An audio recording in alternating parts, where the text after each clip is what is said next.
Yo, hey guys, Ken Perryman here, and I'm back again with another product. And well, it is, I can't show it to you. Well, I can. It's on this camera. It's this guy right here. I'm showing you with another camera. It's the OBSBOT Tiny 2. This camera is phenomenal.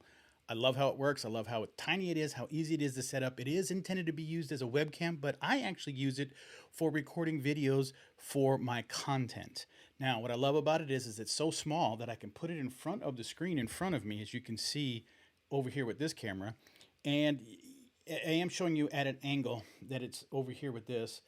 But the nice thing about it is that it doesn't obstruct too much of my screen. But also what I like about it is that I'm looking at my screen right now, but it looks like I'm looking at you for the most part. So really good layout, good use. There are multiple functions that you can use with this camera. What I like about this is that I can actually, let me switch to this camera real quick, is that I can use this to move. Like as an example, I'm zooming in and I'm zooming out. I'm using these buttons to identify positions that are set for the camera. I can also switch it to a bit of the left and the right. I can also zoom in. I can zoom back out. And of course I can pan down and pan up.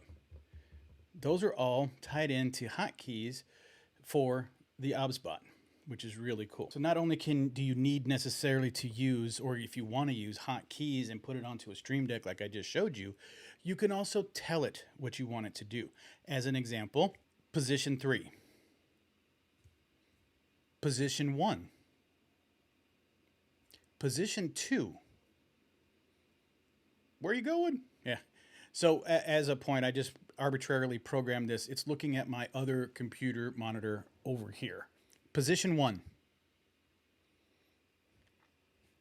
And it's back on me like nobody's business. I press the button position 1. It is position 1.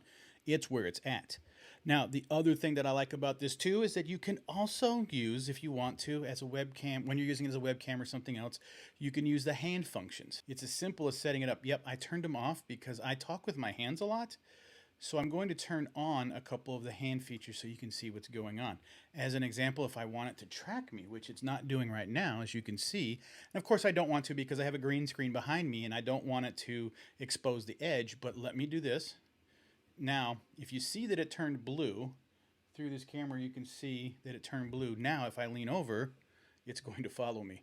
And then of course there's the edge of my green screen. Oh no, I've broken the secret wall. Now, this is great if you're walking around or standing around and you're trying to do some type of presentation, and maybe you have a big blackboard behind you or something, whiteboard, whatever, and you're like, hey, over here, and then you're like, well, hey, over here, it will keep following you. Now, if you want to just turn it off, you can just tell it to go to position 1, and if you see the light turn green, it's now stable and it won't move, right? Okay, on top of that, you can also tell it to zoom in,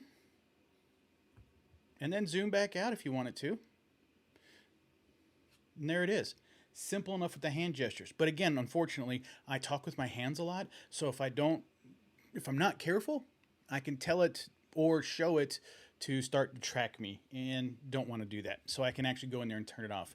And what's really cool is the interface is easy enough to interact with. Boom, boom. I've just turned off any feature related to hand gestures. Now, let's say I want to do a top-down shot and I want to show my keyboard over here. The cool thing about it is I can move everything off to the side here, out of the way, and go, hey, look at this keyboard. And then because I have the green screen right here, it now is taking this tabletop, and look at that, my other hand's behind me. I can poke me. I'm just kidding, I can't. But you can see that it's right here.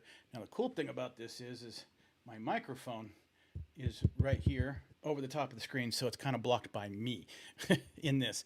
But I got this clear background. Yeah. Anyway, that can all be set up and used, and the camera can work with that. It is no issues. It has no issues functioning.